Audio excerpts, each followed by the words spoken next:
So I wanted to extend a very, very warm welcome to everyone that came here today. My name is Costis Maglaras. I'm the Dean of the Business School at Columbia University. As of about a month ago, I have a different role, which has a funny name. I'm the chair of the Council of Deans at Columbia. But mostly for all of you, I've been sort of spearheading the initiative to build a global center of Columbia here in Athens. So I'm incredibly proud and happy for all of us coming here today. I want to say two quick things.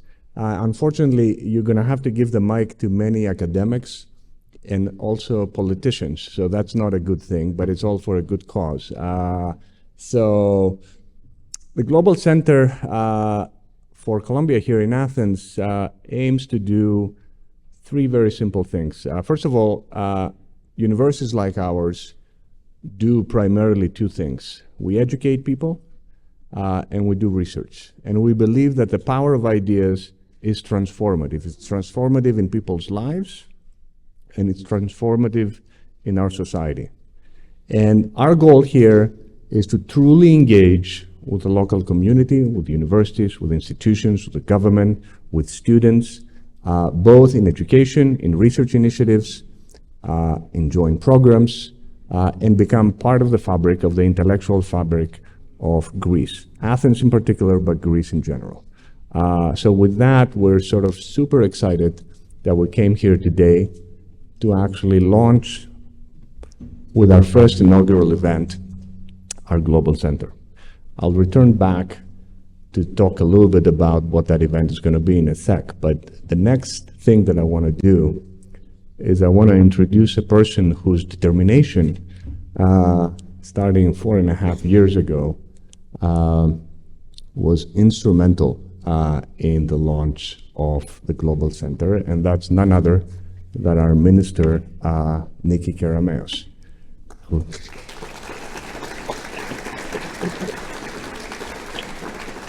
Nikki, of course, is Minister of Labor and Social Security since July of 24.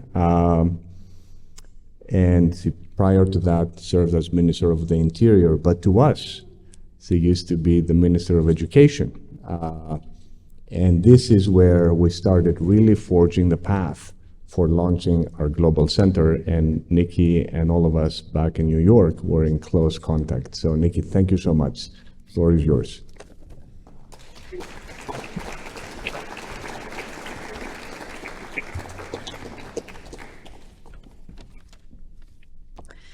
Your Excellency Ambassador Tsounis, Minister Papastavrou, Secretaries General Papaioannou, Zoras, Vice President of Columbia, dear Wafa, Dean of the Business School, dear Costis, dear faculty, ladies and gentlemen, it is a true pleasure to be here with you today to mark the Athens Columbia Global Center's formal beginning with the launch of this new fascinating distinguished speaker series and with a topic that is most critical for Greece's everyday reality. As we speak, Greece is facing wildfires, and it is using AI, artificial intelligence, among other tools to tackle this tremendous challenge. As Costis mentioned, it was 4.5 years ago, January of 2020, when we had the first formal discussions about the prospect of having an Athens Columbia Global Center. At the time, I had the great privilege of serving as Minister of Education, and the talks we had were with the then President of Columbia, Lee Bollinger, with Dean Costis Maglaras, Prime Minister Mitsotakis, of course, and his wife, Mareva, a proud Columbia grad. Just a couple of weeks later, the pandemic hit. Yet our teams, both at the Ministry of Education and at Columbia, started working on all aspects of the project. And when I say all aspects, I mean institutional, financial, everything that needed to be done in order for the center to be launched. Lee and I spoke very regularly on the status of the project, and then WAFA stepped in a most dynamic way, and our joint efforts led us 2.5 years later, November 6, 2022, when together with Lee Bollinger in Athens, we announced the launching of the Athens Columbia Global Center. Internationalization of higher education in Greece has been a top priority for the government of Kyriakos Mitsotakis. We believe that our country has a lot to offer to the global academic community as much as it has to gain from it. And that is the very reason for which we deployed, I would say, a three-pronged strategy. First, we revamped the entire legal framework, giving greater freedom to universities to form all kinds of partnerships, dual degrees, double degrees, research collaborations. Second, we committed funding to support them in this endeavor. And third, we facilitated the interaction with foreign universities, and in particular with American institutions, through events such as the FARO Summit, the largest delegation ever, Ambassador, of US universities to any other country in history, in which Colombia was one of our key partners. And this effort is now being further pursued and enhanced by the current Minister of Education, Mr. Kyriakos Pyrakakis, who's working really strong and hard so as to take it a step further as far as internationalization is concerned. So we are truly delighted to see that the seeds we planted a few years ago are growing strong and fast, and that Greece is systematically taking a leading position in the global academic landscape. In closing, I would like to thank wholeheartedly Ambassador George Trounis for his sustained efforts in bringing our universities closer than ever before. I would also like to thank Columbia Vice President Wafa El-Sard and Dean Costis Maglaras for their catalyst role in making the Athens Columbia Global Center a reality. A big thank you to the many behind-the-scenes financial supporters of the Athens Center. I would like to wish the best of luck to its great new director, Mr. Stefanos Gandolfo, and his team as they move forward in setting up even further this global center. And of course, none of all of this would have been possible without the political commitment of Prime Minister Kyriakos Mitsotakis, and I will add his wife's dedication to the project from the very, very beginning. Thank you very much.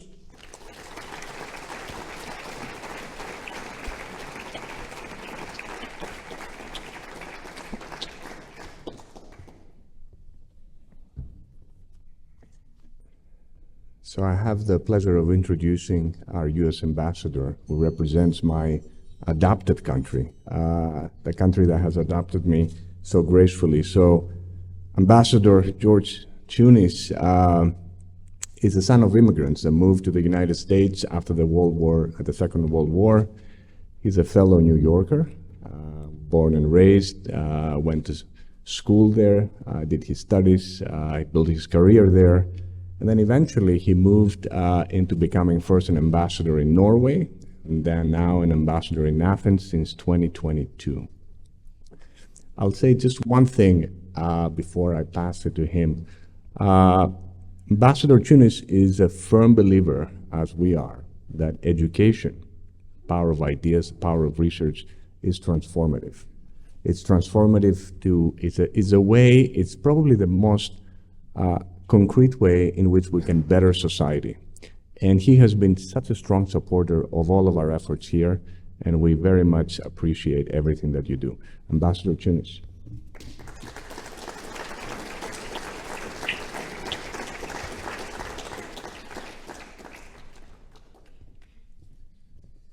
Dean, you spoke about so many of the things I wanted to talk about. No one's going to believe that any of these ideas are going to be mine.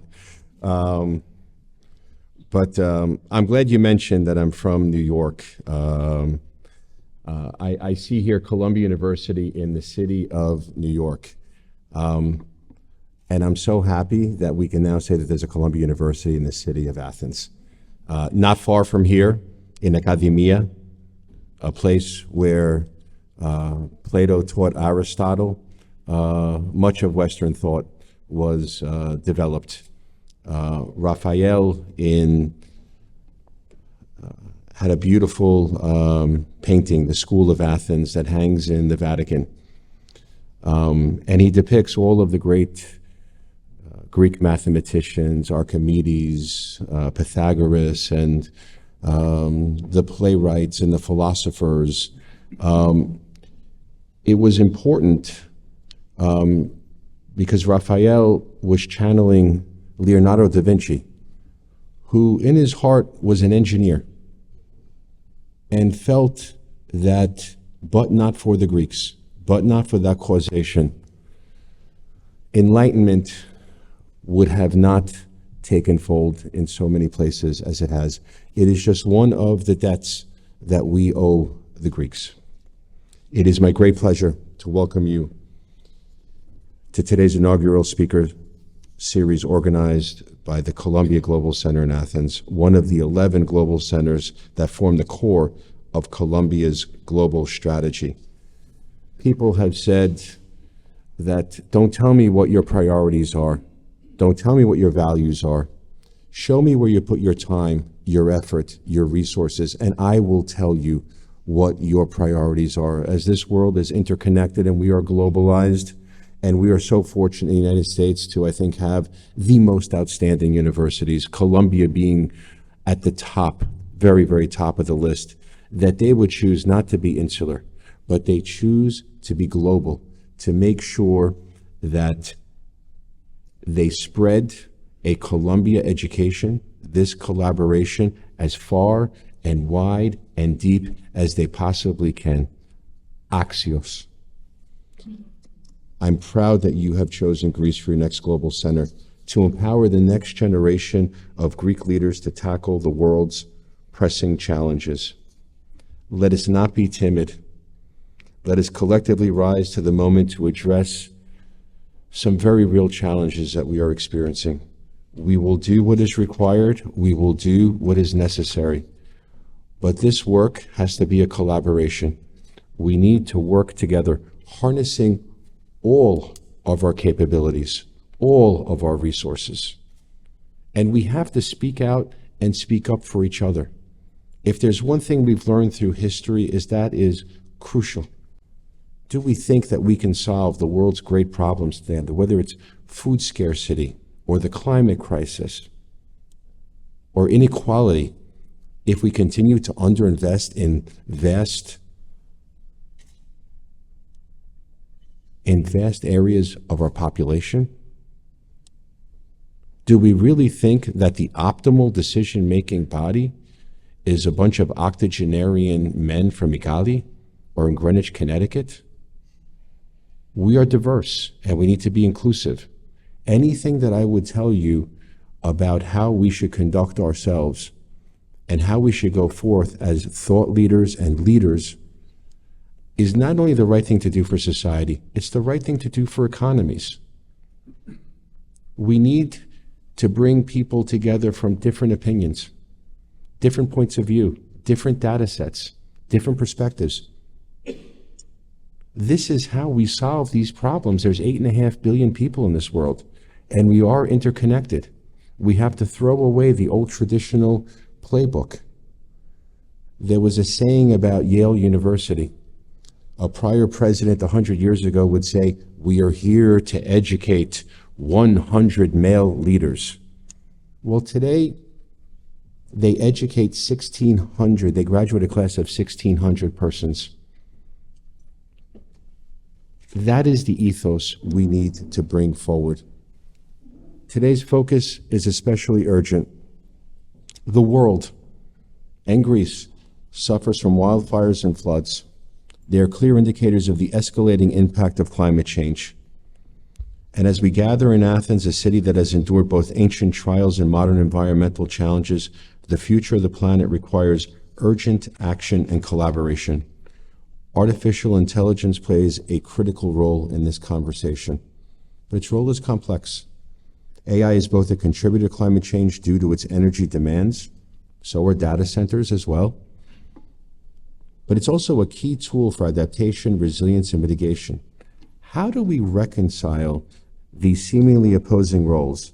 How do we ensure that AI's potential is harnessed responsibly to address, rather exacerbate, the climate crisis? And I think one of the great questions of the day, how do we use AI as a force for good, but ameliorate the potential deleterious impacts that it might have? How much regulation of AI is enough and how much is too much? Thankfully, you all will tackle those issues because it's way above my pay grade. But the discussions you'll have today aim to cut through these contradictions and provide a clearer vision of how AI can be leveraged for real impactful change.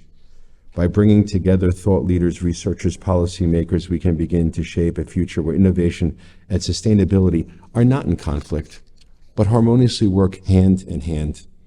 I'd like to take this opportunity to highlight the broader context of the U.S.-Greek academic cooperation, which is stronger than ever due to the Karameis initiatives, and sometimes known as the Pharos initiatives, where we connected U.S. and Greek higher education professionals to deepen our ties.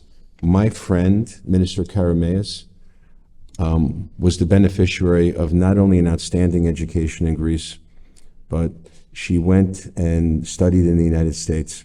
She knows full well how that benefited her in the trajectory of her career. Now, I was talking to Wafa, a graduate of the University of Cairo, how far we have all come and where we find ourselves. And we find ourselves emboldened, obligated to make sure that every child, regardless of their circumstances, regardless of the circumstances of their birth, has an opportunity to become the best version of themselves, to climb the ladders of success.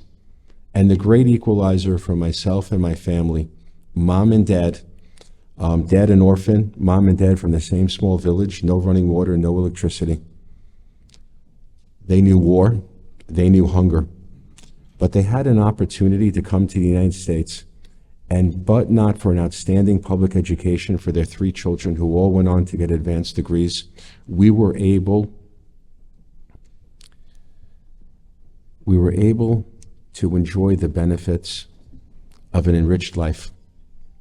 And I was able to serve my country. This is our hope, our dream for every child.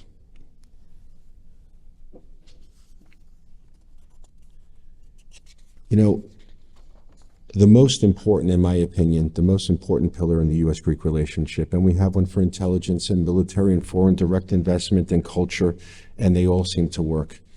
But for me, education is the most important. And when we had the Pharos Summit here, 30 universities came. It was in the fall of 2020, and you know, this was something that Minister Karameis led. It was the largest delegation of U.S. universities that went anywhere in the world in the 100 years of U.S. international education.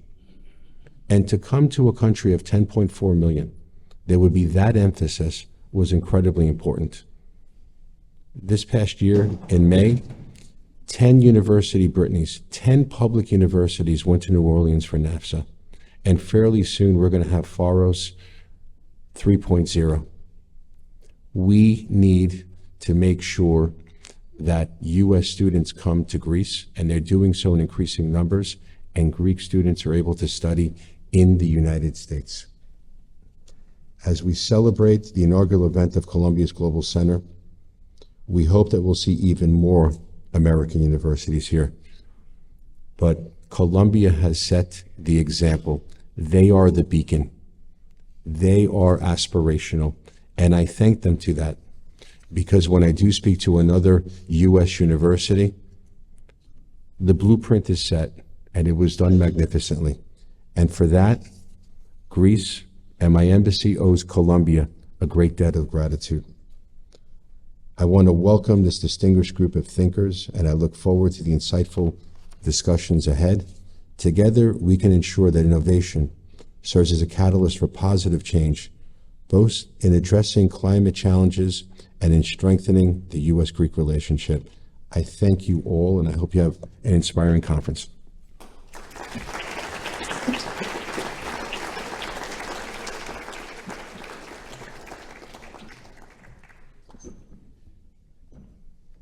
The good thing about many of the things that our ambassador was saying is that they're not only the right things, but also they're smart things to do, and that's always helpful. So I'm going to introduce my dear friend and partner, Wafa El-Sadr. Wafa is Executive Vice President at the university, in charge of all aspects of our global initiatives in the world. In American universities, you have endowed professorships And, there are sort of several hundreds, maybe 1,000 of them at Columbia. Wafa doesn't have one because he's a university professor, and there are only 12 of them. Okay, that's just to tell you her stature within the academic community at Columbia. She's a doctor, she's a public health expert, she's an epidemiologist, and she runs some incredible programs to advance public health and combat epidemics and diseases all over the planet. So Wafa is a force of nature, and she has been a force for us to build the Athens Global Center for Columbia University.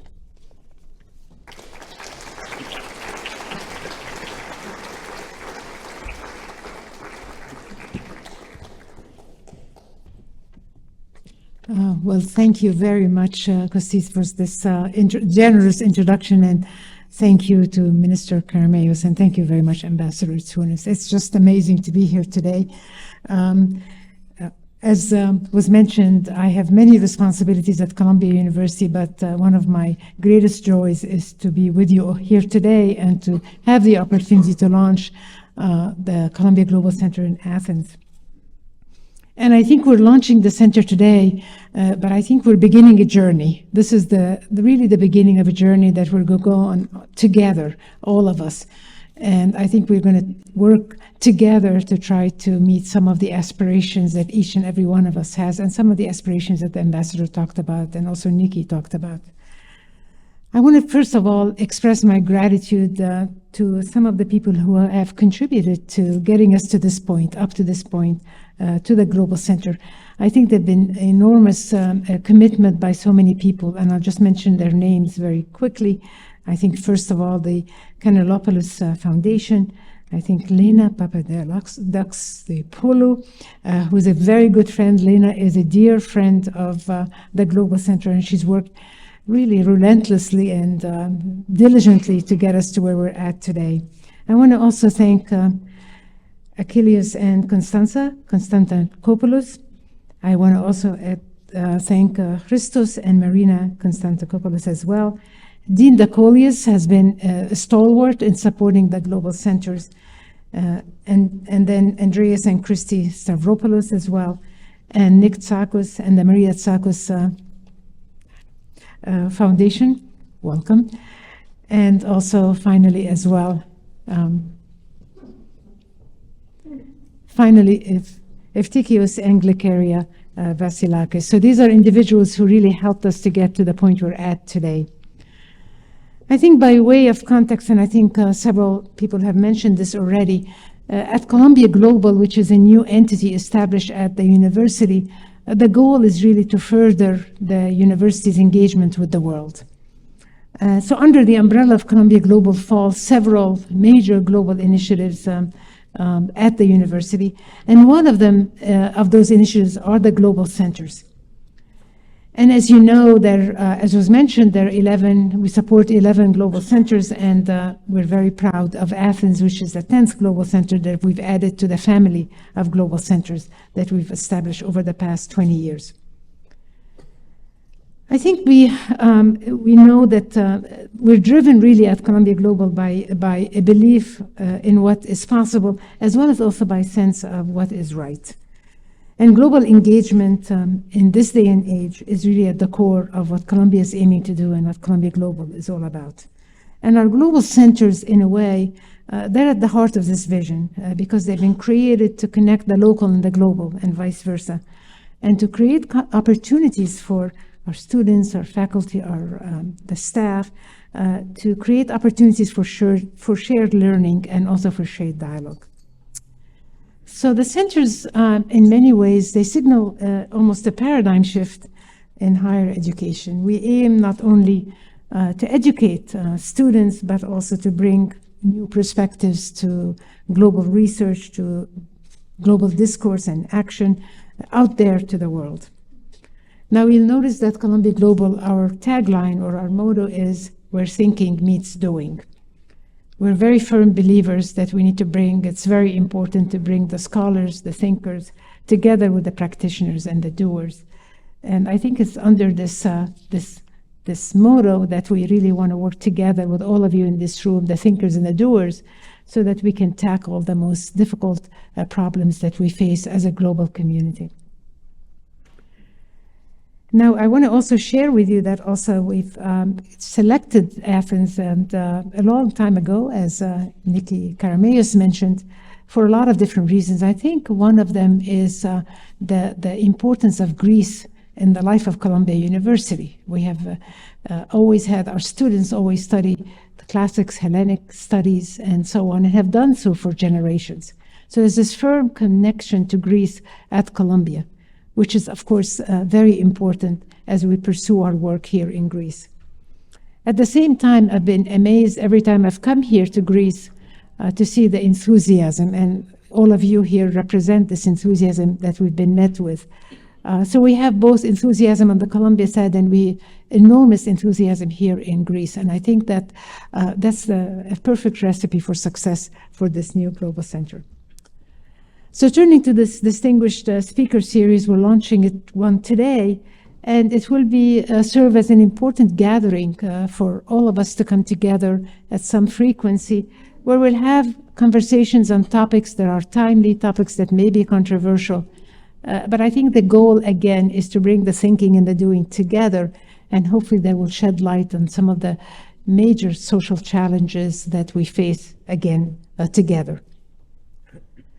So I anticipate we have a rich conversation to engage in today, and I hope that you will also come and join us in our future sessions as well here in Athens. So I'll get back to where I started. I think this is the beginning of a journey, and I'm very excited about you all being here today and you all being part of this remarkable journey that we're embarking on. So thank you for your generosity and thank you for your support. And I'll give it back to my good friend, Costis. Thank you.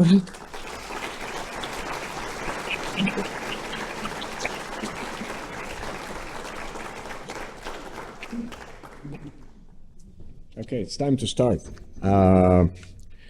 So climate change is one of the sort of most important issues that we'll grapple with over the next at least half a century. It's going to change our lives, it's going to change industries, it's going to shape economies. It's certainly shaping our own education that we offer at Columbia, and it's shaping our research. And today we're going to talk about that. We're going to talk about acceleration or mitigation. We're going to learn about these terms. We're going to learn about mitigation versus adaptation. We're going to learn about climate modeling. We're going to hear from an expert. You know, I grew up in this country, was born a little bit more than half a century ago, and every summer I visit more often, but in the summers, I particularly note that things have changed since I was a little kid. And I think we all have the same experience. And as a result, we need to really be thinking deeply about how climate is changing, what are the implications, what aspects of our lives are going to be impacted, and how do we protect our infrastructure and our well-being, and how do we also mitigate the phenomenon over time. So we have an expert with us today, Pierre Jeantin. Pierre is the Maurice Ewing and Lamar Warzel Professor of Geophysics. He's a professor at the Department of Earth and Environmental Engineering. He's also a professor of Earth and Environmental Science. This is something that happens in universities, okay? You have almost the same thing in two different places. That's the he's a professor in the School of Engineering. He's also a professor in Arts and Sciences. He's also a professor in our newly formed Climate School, and he leads our huge effort on climate modeling at the university. So Pierre, the floor is yours. Thank you.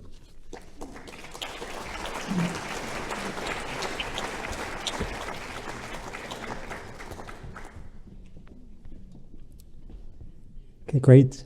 So it's a pleasure to be here today, and especially in the beautiful city of Athens. So dear guest, Prime Minister, Madam Minister, so it's a real pleasure to be here today.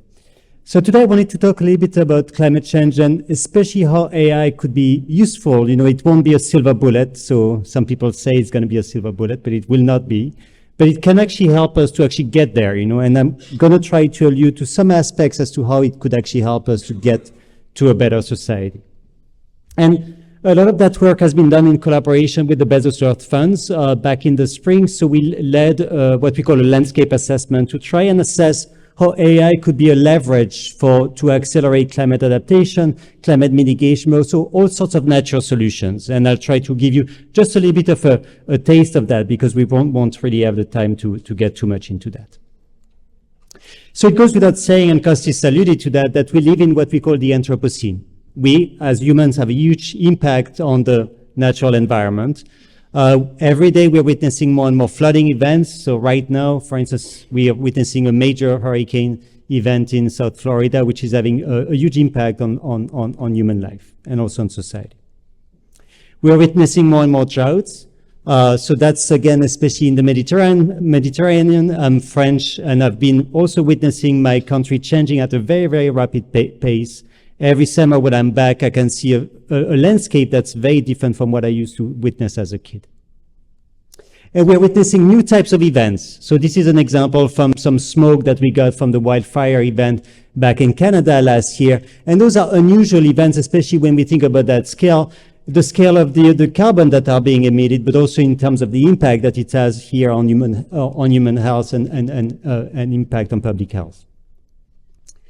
And it's really important to think that our environmental footprint is actually not going down, right? We keep on having an ever-increasing footprint. So this is an example here looking at carbon emissions. This is actually some work we've been doing in collaborations with some colleagues, which is called the Carbon Monitoring Project, where we actually use all sorts of data to monitor carbon across the globe.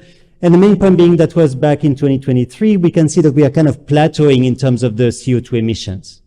And plateauing is not great, right? Because we really want to go to zero, right? That's the objective, right? As we keep on adding basically fluxes into the system, we will keep on increasing carbon dioxide. And that's really important, right? We need to get down to zero. So we have a long way forward to actually get to where we need to be in terms of mitigation strategies.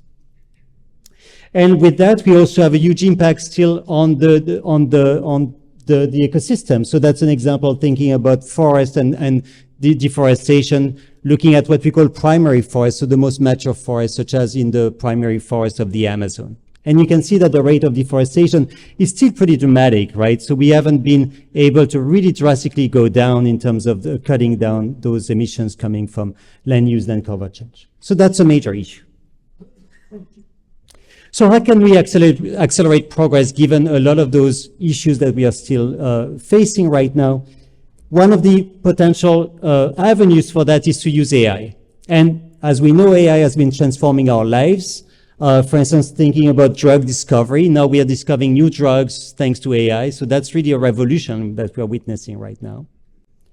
We've been also witnessing a new type of revolution thinking about protein folding, right? We can solve really, really old problems at a pace that's unprecedented, and really leading to new types of scientific discovery. So that's a revolution as well there. We can think about how to actually learn how to teach robots how to walk.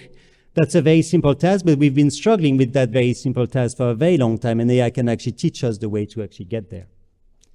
And maybe the most prominent thing that most of you have been playing with, or more than playing right now, is to use ChatGPT, right? That's really been transforming our lives, definitely transforming the lives of my students, maybe too much to some extent. I mean, I wish we were back a few years back. But that's a great facilitator and accelerator of progress, right? So we are really transforming our lives and we are accelerating progress at an unprecedented pace that we haven't seen in the past.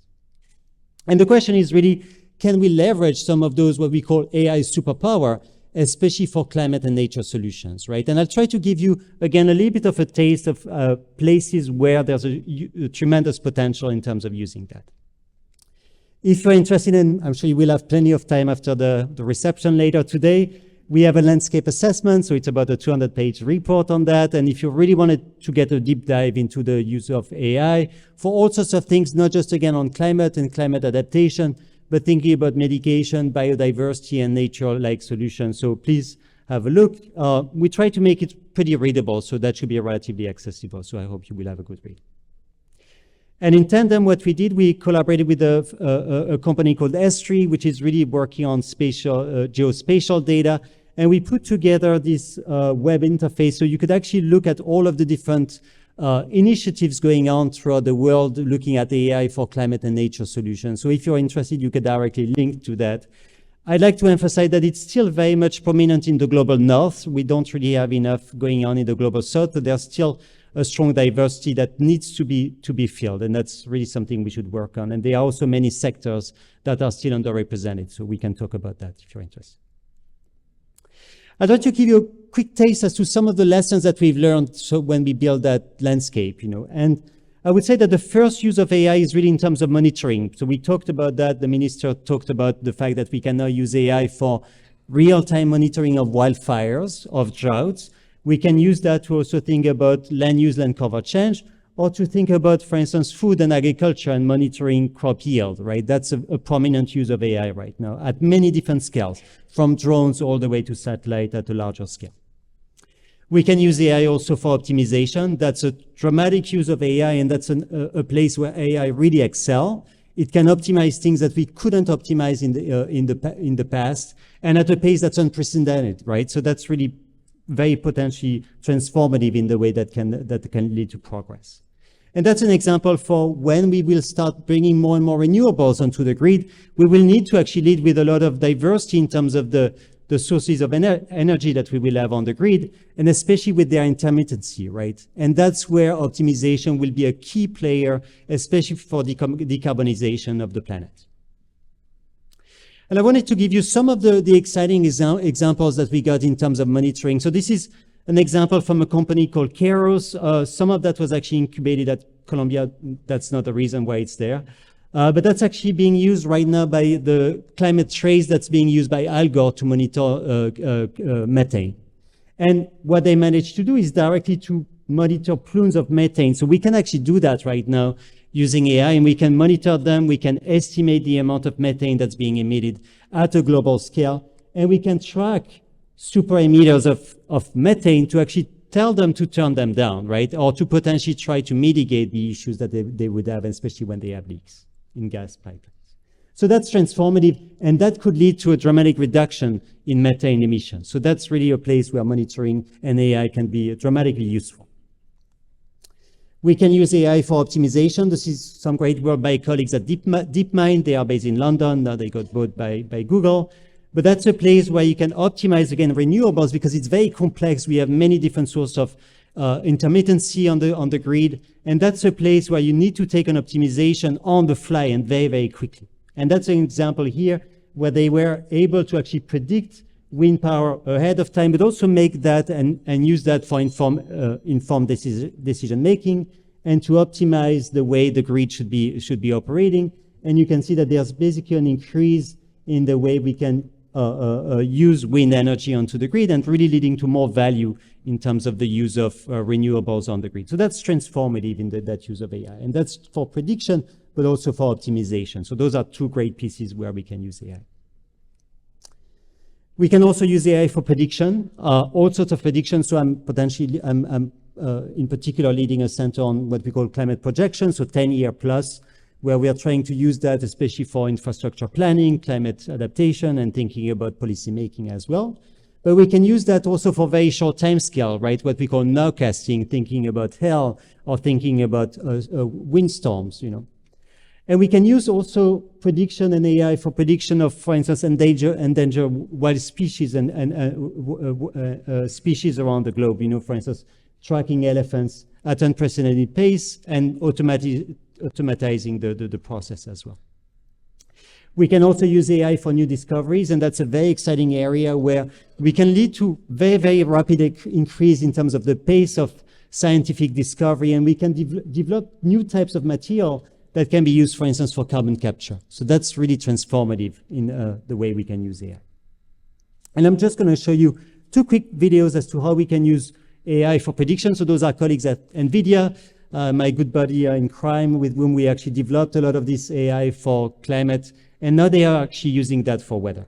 NVIDIA has created a physics ML model that emulates the dynamics of global weather patterns and predicts extreme weather events, like atmospheric rivers, with unprecedented speed and accuracy. Powered by the Fourier neural operator, this GPU-accelerated, AI-enabled digital twin, called ForecastNet, is trained on 10 terabytes of Earth system data. Using this data, together with NVIDIA Modulus and Omniverse, we are able to forecast the precise path of catastrophic atmospheric rivers a full week in advance. ForecastNet takes only a fraction of a second on a single NVIDIA GPU. That's a staggering 5 orders of magnitude faster than traditional weather forecasting models. With such enormous speed, we can generate thousands of simulations to explore all possible outcomes, allowing us to quantify the risk of catastrophic flooding with greater confidence than was ever possible before, including rare but dangerous extremes that may be missed by traditional numerical simulations.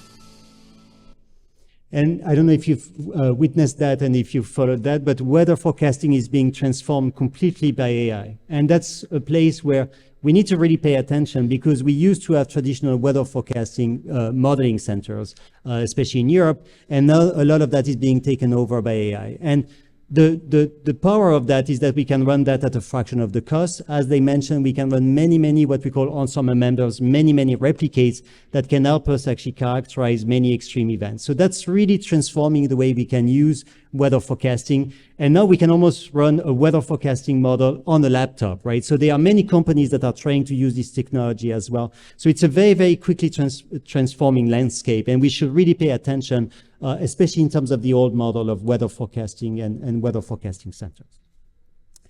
AI can also be used for scientific discovery, as I mentioned. So we've been seeing and witnessing a lot of that for protein folding, for instance, where there's been groundbreaking research, especially from DeepMind. And they are also using a lot of that for more efficient, reduced footprint material. And I'm just going to give you a quick snippet of that. Welcome to a remarkable journey into the intersection of artificial intelligence and materials science. Today, we're exploring an unprecedented discovery that's set to redefine the future of technology. Researchers at DeepMind have created a groundbreaking AI tool named Genome, short for Graph Networks for Materials Exploration, which has uncovered a staggering 2.2 million new crystals. This discovery, equivalent to nearly 800 years of accumulated knowledge, marks a new era in the discovery and development of materials. Gnome's achievement isn't just about numbers. It's about the potential transformation in industries ranging from electronics to renewable energy. Among these newly discovered crystals are materials that could lead to the next generation of superconductors, more efficient batteries, and even revolution. So it's very critical to think that AI will be transforming many aspects of society, but a lot of them actually affecting climate in a positive way, right? So we need to be on that train, right? And that's very critical, especially for Europe, to be a key player in that space as well. So how do we accelerate progress as well? So I showed you some examples as to how AI can be used for climate and nature solutions, but they are at the very core of that, and at the bottom line is that we need data, right? And a lot of that, especially for climate solutions, is providing data that's open. And Europe has been a key player in that particular space. And to have data sets that are centralized and open to the public so that we can all work together and to accelerate progress. So this open data set, open source code is actually really crucial to accelerate progress. And there's a lot of development in that space, but it's still too slow in many areas. And that's typically one of the gaps that we have to actually lead to dramatic progress in AI. So oftentimes the gap is in terms of collecting data and putting and organizing that data in terms of organized benchmark data set. And I'd like to emphasize that this is a lot of what led to that AI revolution for weather forecasting that we've been witnessing over the last couple of years. The fact that a former visiting student led to that benchmark data set that's been used by a lot of those AI companies that started playing with weather forecasting, and that led to that revolution. So we need to be in that space, and Europe needs to be a key player also in that particular area. There are still a lot of gaps, and I would refer to that as what we call data poverty. There are still a lot of gaps in terms of acquisition of data. Oftentimes we tend to have a lot more data in the global north as opposed to the global south. And it's also very unequally spread out across different countries across the globe. So we need to acquire more data. It's great to collect data, but that can lead to biases. And we've seen that, for instance, racial biases in AI. We can have the very same thing for assessment of climate impact of AI. So we need to really have a collective capacity to acquire data across the globe, because that's what we need, and to make sure that we're relevant across regions of the globe, especially in Africa, Southeast Asia, and South America, where we are really missing a ton of data there. Very important, and that's very connected to the Columbia Global Center, is workforce training, right? We need to train more and more people that are well-versed in AI, but not just in AI, right? They need to have some domain knowledge as well, right? So that they can apply AI to their particular area of expertise. So that's very crucial. There are a couple of examples. So that's one thing we're actually doing as part of our LEAP Center at Columbia, where we're trying to train a new generation of scientists at the interface between climate and AI.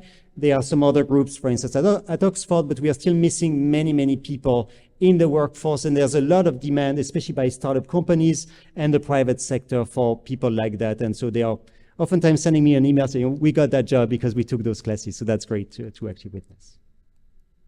So quick summary. So AI can really accelerate climate and nature solution. It's not, again, going to be a silver bullet at the end of the day, but that's going to accelerate a lot of things for renewables, new materials, for, say, carbon capture, carbon sequestration, or for renewable types of energies as well.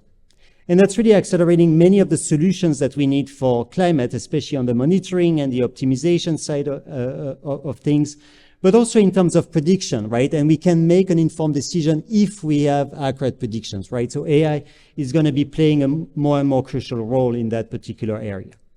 New discoveries, in my opinion, is one of the areas that's one of the most exciting, where we can develop new types of materials and new type of techniques. And as we mentioned earlier today, we can actually accelerate progress by hundreds of thousands of years, right? It would have taken a lot more people, and we really need to be working in that space, especially again in Europe, which is very critical. We need, again, open source data sets, benchmark and open models, and we need to have data diversity so we can really represent the entire globe in terms of the impact of climate change, and to make sure we're relevant for most regions of the globe. And I'd like to emphasize, because we talked and we pointed out to that, and thanks to the US ambassador, we talked about policies, you know, especially regulations of AI. And we often tend to think of that as a negative thing, right? We want to slow down AI because we are worried about AI. But there are lots of applications where AI can do good things, right? So what we call AI for good. And for that, we really need to accelerate progress, right? So there can be regulations that will be accelerating things for AI for the environment or AI for climate. And that's an example here where very recently there was a vote to actually push for more applications of AI for weather. The US has been lagging behind Europe. For instance, the European Center for Medium Weather Forecast has been leading the way. And so the US is now pushing forward, right? So that's an area where we can have positive regulation to accelerate progress for positive climate and nature solutions. And with that, that would be the view of ChatGPT of the future. And that's a place where AI would actually help us solve the world. Thank you.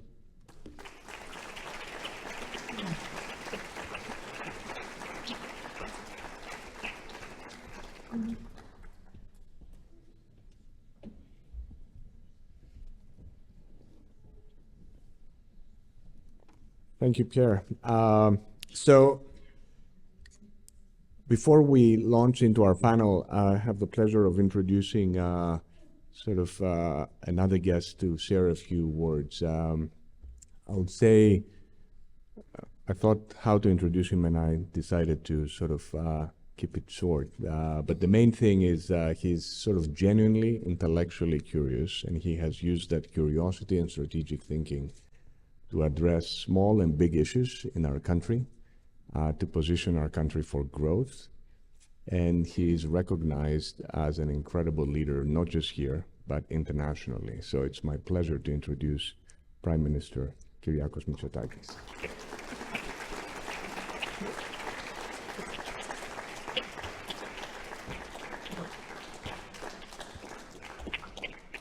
Well, thank you, Costis, for your kind words. First of all, let me express how happy I am to be joining today's fascinating event.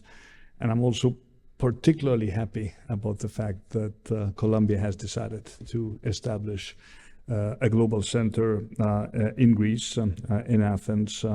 I remember having discussions with my wife, who's a graduate of SIPA, really pushing for the idea of making this global center a reality. And I do remember a visit that was organized by Nikki, then Minister of Education, when a number of very important American universities came to Greece to discover what the Greek academic scene actually had to offer in terms of partnerships and collaborations. And I'm so happy that one of the positive results of this opening up of Greece to the world of academia has been the creation of the Columbia Center as a space for dialogue, but also for transfer of know-how and knowledge that can really be applied in solving real problems that we as policymakers address. And as I was listening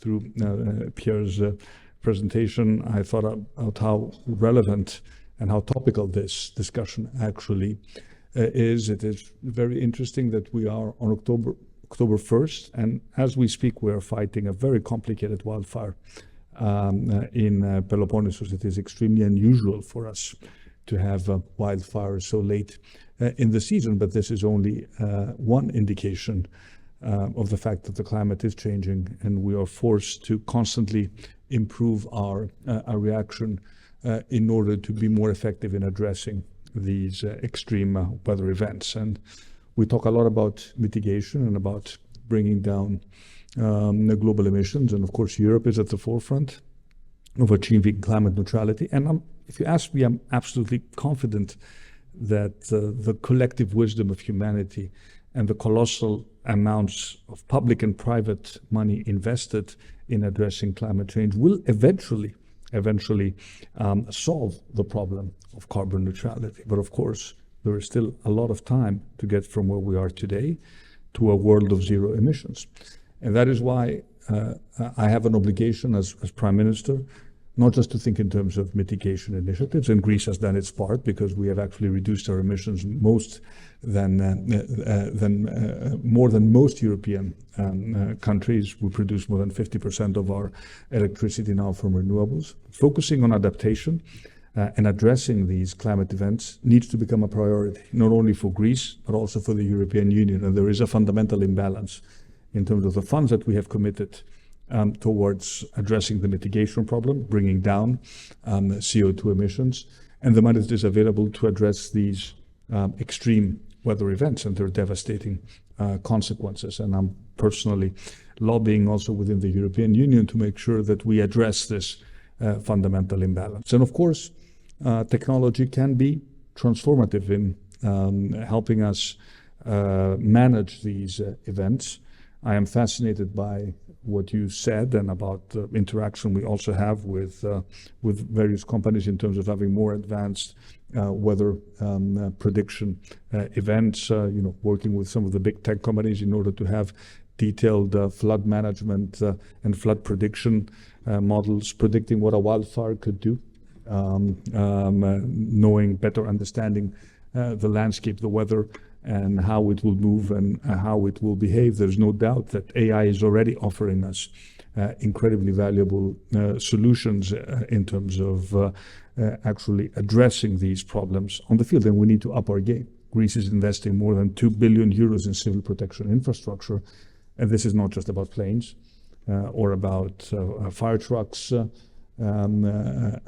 It's also about technology, and that is why I'm so fascinated by these partnerships that will enable our services to be really at the forefront of what technology has to offer. And I do think, Costis and Wafa, that there is a potential here, Columbia being a university that probably has the largest number of scientists and professors involved in earth sciences and in climate-related research to structure this partnership in a more organized manner, where we will set up some priorities, and we could even test new ideas or new technology in the fields. This is going to be absolutely critical for what we do in the future. So I don't want to take up too much of your time because I'm very passionate about this topic, but you didn't come here to listen to me. Let me thank you again for what Colombia is doing in Greece. Let me offer again the support of the Greek government. We are opening up our public university system to the world. We want to try to bring leading institutions to Greece in various formats, and the Columbia Center, the Global Center, is a very good example of a leading university sort of accepting this challenge and establishing this presence in Greece. So again, looking forward to participating in other such very interesting events. Thank you very much.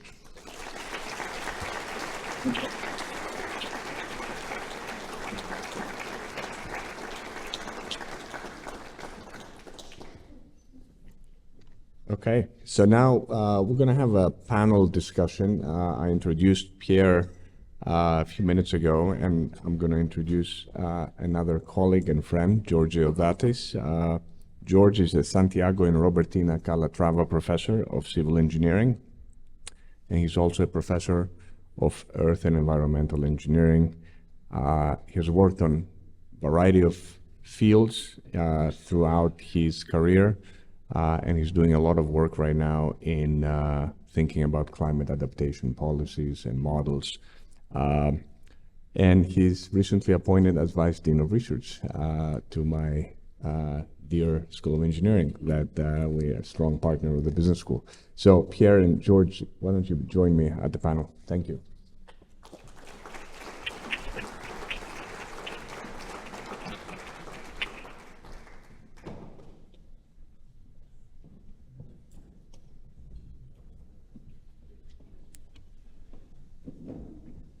Okay, so I'll start with a few questions to our colleagues, and we'll have a short discussion, and then I'll try to have about 15 minutes for Q&A with the audience. But the first thing I want to do is I want to ask George to sort of comment a little bit on Pierre's presentation to just kick that off, okay? Can you hear me? Yes. Okay. This was a truly impressive. I don't think it's working. Oh, yeah. Only one can it work. Yeah. Yeah, now it's working. This was a truly fascinating presentation. Pierre is my colleague. I knew of his pioneering work. I have heard parts of it in different occasions, but never a summary of most of his activities. We know that artificial intelligence is changing the world, but its contribution to resolving the issue of climate change is going to be really critical and crucial, in my opinion. Without it, most probably, we would not be able to provide different solutions for the many parts of the problem of climate change. So today's presentation was eye-opening and giving a very clear indication of the specific areas where artificial intelligence can help with reducing, in the beginning, the effects of climate change, and eventually, I am also a big believer that science can eventually provide solutions to the most difficult problems facing humanity, eventually completely resolve the issue. Okay. Let me just ask you, Pierre, a little bit to comment on something. So, you know, the United States just had a sort of landfall of a hurricane where more than 100 people passed away. and I'm sure we're going to have sort of a huge damages reported. Our Prime Minister was saying that there is a wildfire on October 1st, burning about 100 miles away from here. And in some sense, the frequency and intensity of extreme events has sort of simultaneously increased, and it has also increased here in Greece. We've had sort of incredible rainfalls, wildfires that we just talked about. You know, when you think about managing that risk, what comes to mind? You know, in terms of the approaches that you were discussing, how should we be thinking about it, and what type of tools can we deploy? Yes, so it's a great question. So maybe the first thing is, yes, things are changing. So it's not just we tend to think a lot about temperature rising, and of course that's one of the primary things that's changing with climate change. But of course, potentially the more important and more impactful, I would say, is water, right? Everything related to water, especially the fact that rainfall is going to be coming in more intense events, right? So more flooding. But also more droughts, right? And it sounds, even though it sounds like a dichotomy, it can happen, right? Because things will actually happen to arrive more infrequently, and therefore, when they will arrive, they will tend to be more intense, right? Even for the same annual rainfall, we'll actually have more intense events, and that's something we need to plan for, right? We need to start planning in terms of water resource management, right? In terms of regulating a lot of those this changing environment. And for that, we also need to make prediction, right? And we need to make prediction across different timescales, from very short timescales, as the Prime Minister mentioned. It's very useful to have a forecast saying that we are going to be witnessing an extreme event. For instance, we've been witnessing a major flooding in Eastern Europe or in Central Europe over the last couple of weeks. That's something that was predicted well in advance, and that's something that saved lives, as simple as that. So that's something we need to have, and we need to be as precise as possible to start thinking about stream flow and the amount of regions and the regions that will be impacted by those events. We can think about longer timescales. I mean, that's very dear to my heart, and that's very much what I'm trying to lead at Columbia, to think about long-term climate adaptation. And I would say we need to be honest here, in the sense that we cannot predict very well what will be the future of water. And that's, to me, is a dramatic issue, right? Because we really need to plan to know if we're going to be planning for more water scarcity or more water excess. In the Mediterranean, Central America and South Africa, those are regions where we know we've been witnessing, and we expect that there will be an increased amount of drying and therefore more droughts. And as Costis mentioned, I've been witnessing that me too over Europe. So that's been pretty obvious. But in many regions of the globe, we don't know. We just don't know if there's going to be more or less water. And that's highly problematic, right? Do we need to build more dams or reduce the amount of dams? So what do we do? How do we plan for agricultural purposes?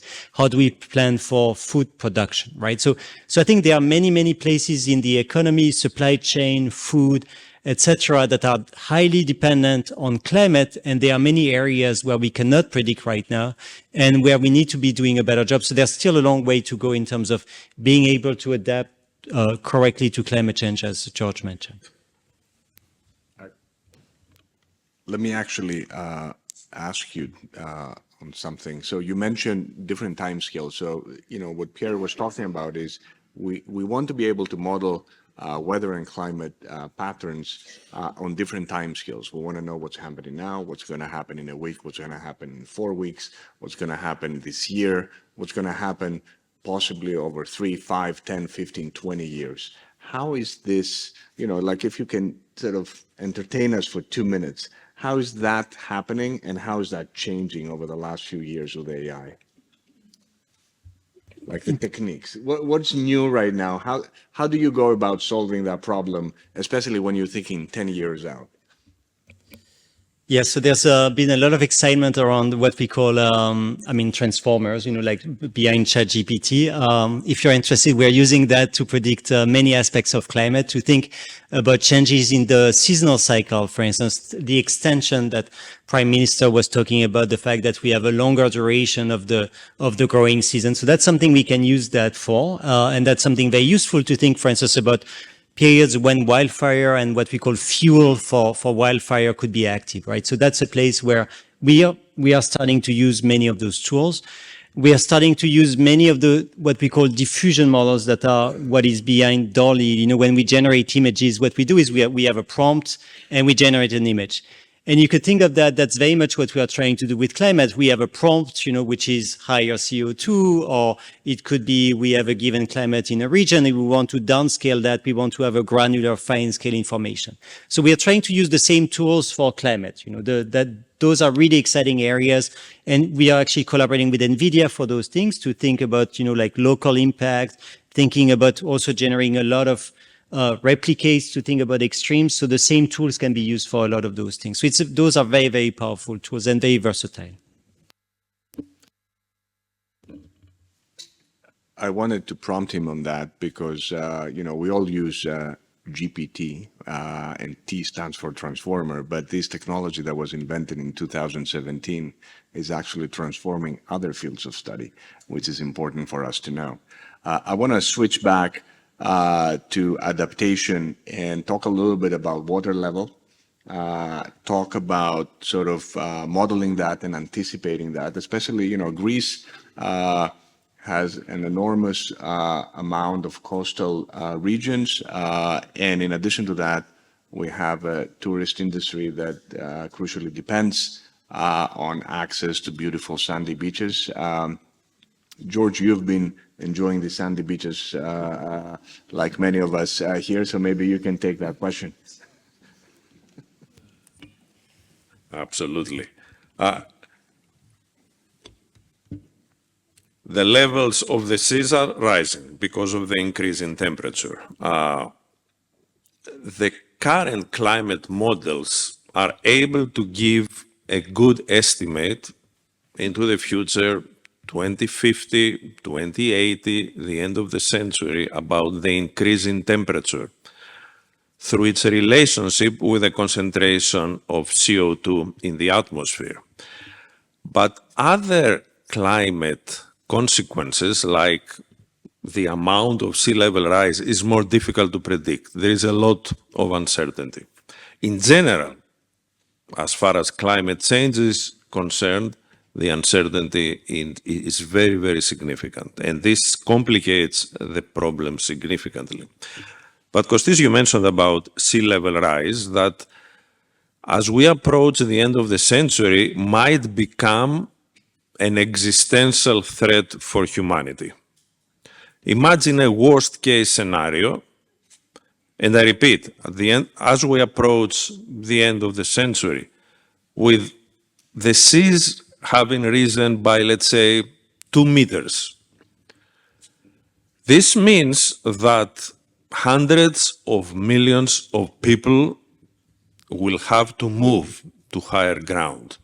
There are low-lying countries with huge populations like Bangladesh, the Philippines, that will face really unprecedented levels of threat from the rising of the seas. Of course, we are still around 75 years away from the end of the century, but even modest levels of sea level rise might have significant detrimental effects.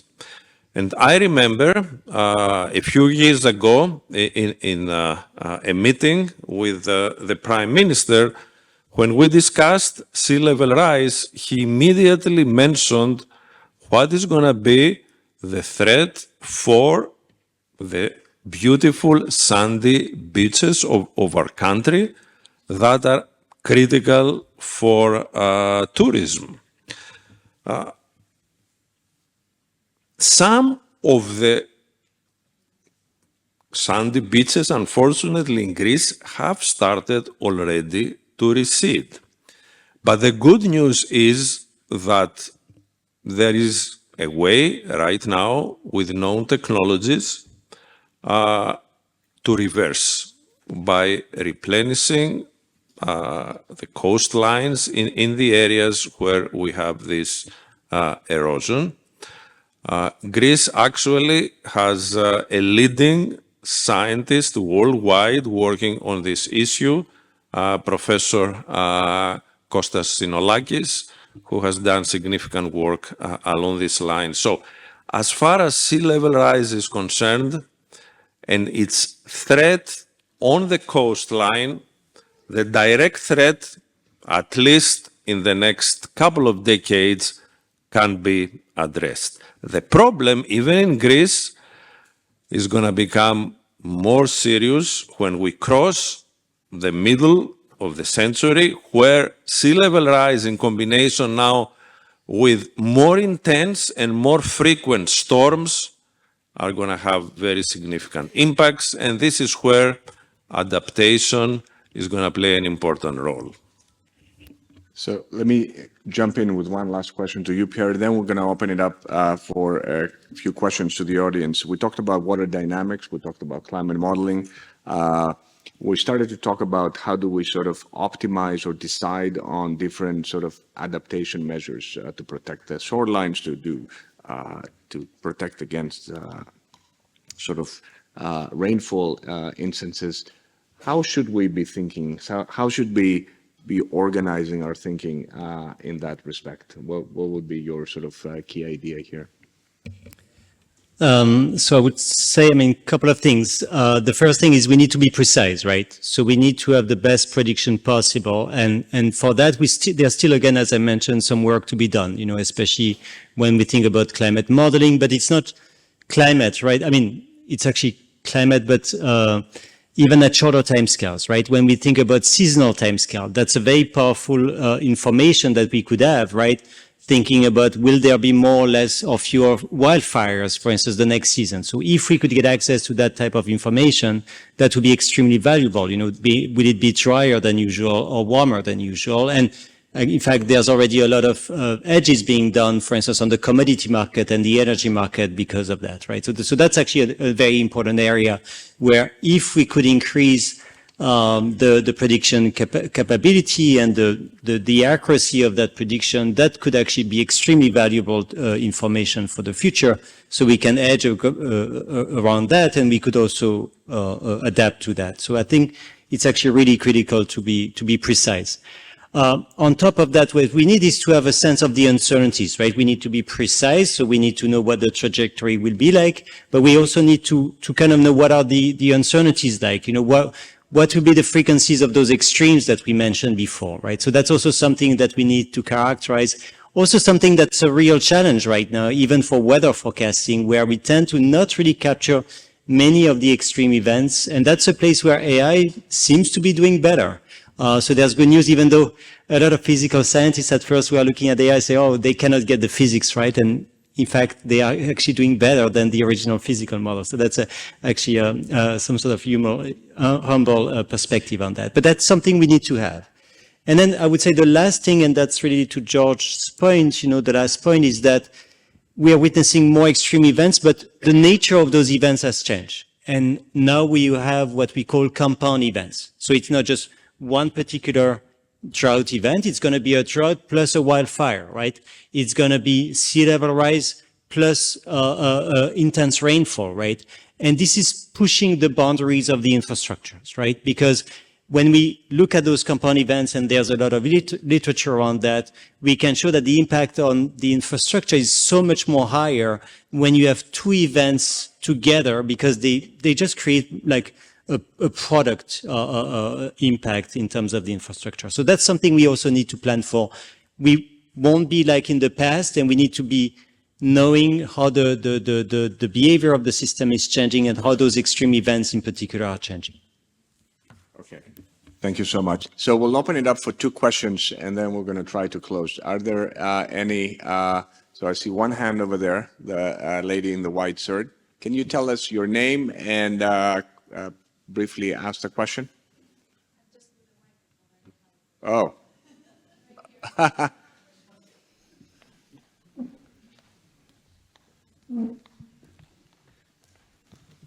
Hello, my name is Iris Patra. I am a recent Columbia alumni and Fulbright scholar. Thank you very much for this intriguing presentation, and best of luck with the Columbia Athens Global Center.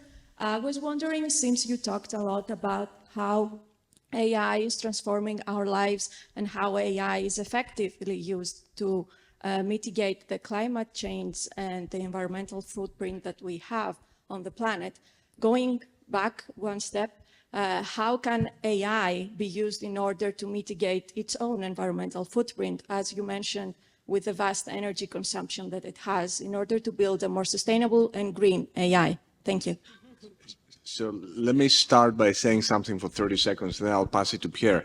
So there is an interesting factoid that over the last 30 years or so, in my professional career, our ability to compute has improved by a factor of 1 billion. That means if you spend $1 today, you can do 1 billion times more calculations than you could do with the same dollar, inflation adjusted, 30 years ago. So that should strike you as dramatic. In addition to that, we have become a lot more power efficient. In fact, as we do calculations right now, compute, floating point operations, we're about 10 million times more efficient in terms of use of kilowatt hours than we were 30 years ago. And the interesting thing about power consumption is that if you take these two numbers and you combine them in your head, you realize that for every dollar that you spend to do compute today, you spend 100 times more kilowatt hours than you were spending 30 years ago. And of course, we're spending more dollars doing compute. So now I'll pass it to Pierre to solve it. No, that's a great question. So, I mean, it goes without saying that there's this increase in compute has gone together with an increase in emissions, right? So that's been one of the big negative impact of AI, and there's a lot more demand for a lot of those things. There's some pretty aggressive, in a positive way, timeline, for instance, from Google to be completely renewable and to be carbon neutral, within the next couple of years, so they are thinking about that, and many of those big tech companies are pushing kind of the boundaries around that. Microsoft is the same. They even want to actually buy out or make up for all of the emissions since the inception of the company, so those players are trying to really do something in that space, but it's for sure that the more the increase in compute will lead to an increase in emissions, and we will need to actually link that as much as we can to renewable sources of energies, and that's also why we have many of the data centers in sunny places where we can have a lot of solar panels as well. So those are places where there's some push, I would say. The other advantage of using AI, for instance, for weather models, is that once trained, so what's really computationally expensive is to train them. Once they are trained, they are actually extremely cheap, but like way, way, way cheaper, like 100 times cheaper typically than a weather forecasting model. So when we run them, we don't have the huge computational bottleneck that we had in the past with typical weather models, and they are running on hardware infrastructure that are more modern and more efficient in terms of emissions. They are running on GPUs, whereas typical physical models are running on what we call CPUs, so like old generation type hardware. So that's a huge benefit, and it's also more inclusive because typically we can run that on a much smaller platform as well. Costis,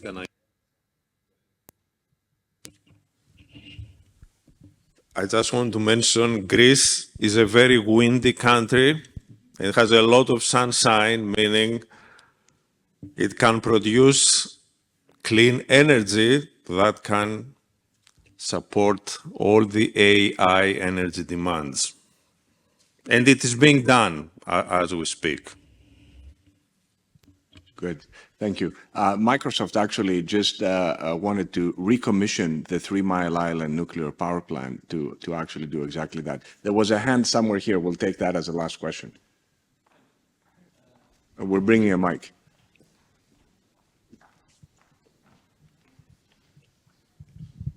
This is Andreas Podromidis, also from Colombia. I enjoy very much the discussion today, but I see that the root cause of the climate change are 2 factors, basically, 2 factors. One is the ambition and the wish for economic growth, and the other is culture. So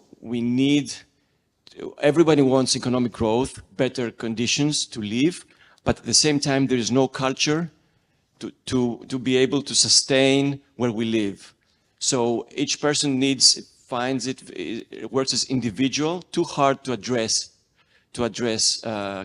climate in themselves. On the same time, if we try in a larger scale to contain growth, then it will be a civil unrest and other issues. So we have two conflicting powers that cannot easily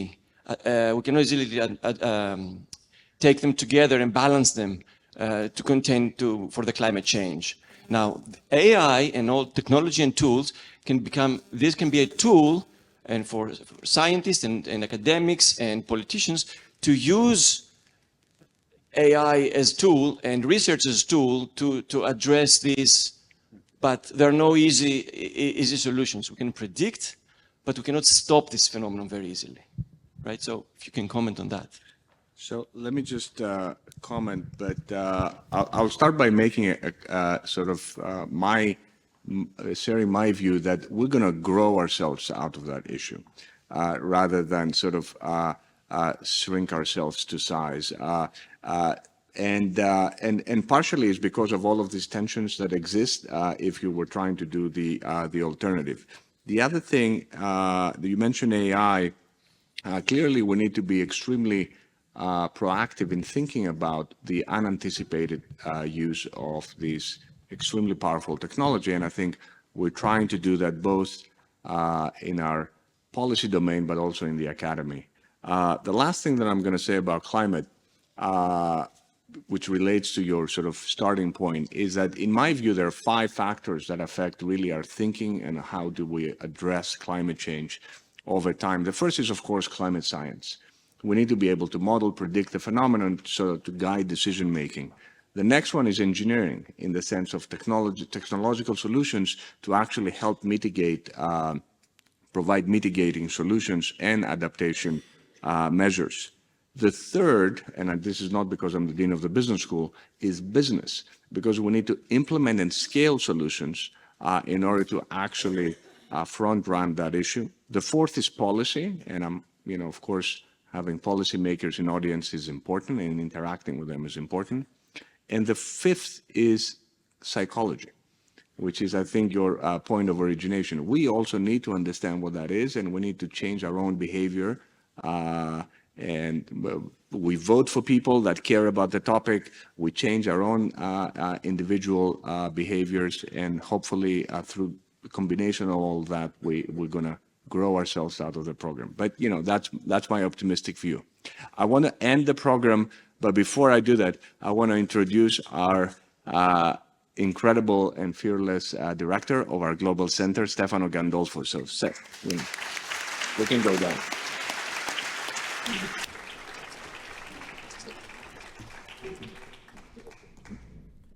Αξιότιμη κύριε Πρωθυπουργέ, αξιότιμοι Υπουργοί, κύριε Γενικοί Γραμματείς και Βουλευτές, Your Excellency, ladies and gentlemen, it is a great pleasure and honor to have you all here with us today to celebrate the Athens Columbia Global Center and the start of our distinguished speaker series. I think we've had a fantastic taste of what the Columbia Global Center is going to do here in Athens, but maybe some of you might still have a lingering question of what exactly is the Athens Global Center and what will it do? So I like to think of the Global Center in Athens in terms of what I call the 3 H's. First, the Athens Center is a hub for collaborations with Greek universities and other partners to co-create meaningful and impactful programs, as we're already doing on several critical issues. The second is that the center is a home. It's a home for Columbia students and faculty to do part of their studies in Greece, but it is a home which will welcome students and faculty from Greece in order for Columbia students and Greek students to learn from each other. And third, our hope is that the center will earn a place at the heart of the Athens academic and intellectual life by hosting events like the one we've just had today, which will challenge us to think differently about some of the most pressing issues of our time. So to achieve these goals, The center is focusing on a diverse array of thematic areas, which have emerged from our conversations with our local partners so far.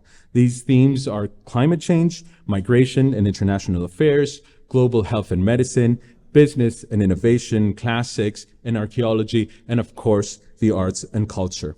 Thus, we envision a center which is open and deeply connected to the Greek society, a center which will explore these critical themes through multiple avenues. So, why is this important? First of all, echoing what Wafa just said, the world is facing unprecedented challenges on a global scale, and the only way that we may solve them is if we come together in education, research, and scholarship. For this reason, Colombia is committed to contribute to finding solutions to these challenges with our partners here in Greece and, of course, around the world. Second, the past few years have marked indeed a major turning point for Greece in education and beyond. And as our country is moving towards a new, outward-looking model in education, Colombia is keen to work with Greek universities in order to become part of that vision and that story. It is our hope that through our collaborations, we may contribute to enriching Greece's distinguished place on the international academic map. As the old saying goes, a good beginning is half of the success. And I cannot think of a better way to mark the start of the center's presence in Greece with all of you here today. In closing, I would like to thank Wafa Al-Sadr for her sustained and robust commitment to making the center a success, and to the entire team from Columbia Global in New York. I would also like to thank Alex Cooley, the chair of our Faculty Advisory Committee, and all of its members, and in particular, Catherine Yatrakis, who was absolutely invaluable in making today's event possible. And of course, I would like to thank the American School of Classical Studies for hosting us here. I would also like to thank Costis, George, and Pierre for being here with us today and illuminating us with their knowledge. Very special thanks, of course, to Minister Kerameos, who for being an ever-constant champion of the center, and to Ambassador Tsounis for being a true bridge builder between our academic communities. I would also like to express my deepest gratitude to the Columbia Alumni Association, and in particular to Lena Papaloxopoulou, whose unbounded commitment has been a major driving force behind the formation of the center. Last, I would like to thank the members of our team here in Athens, Indra and Marili. Thank you for all your hard work. So I would like to ask you all to join me in giving all of them a warm round of applause, and to thank you for coming today to mark the opening of the Athens Columbia Global Center. Thank you.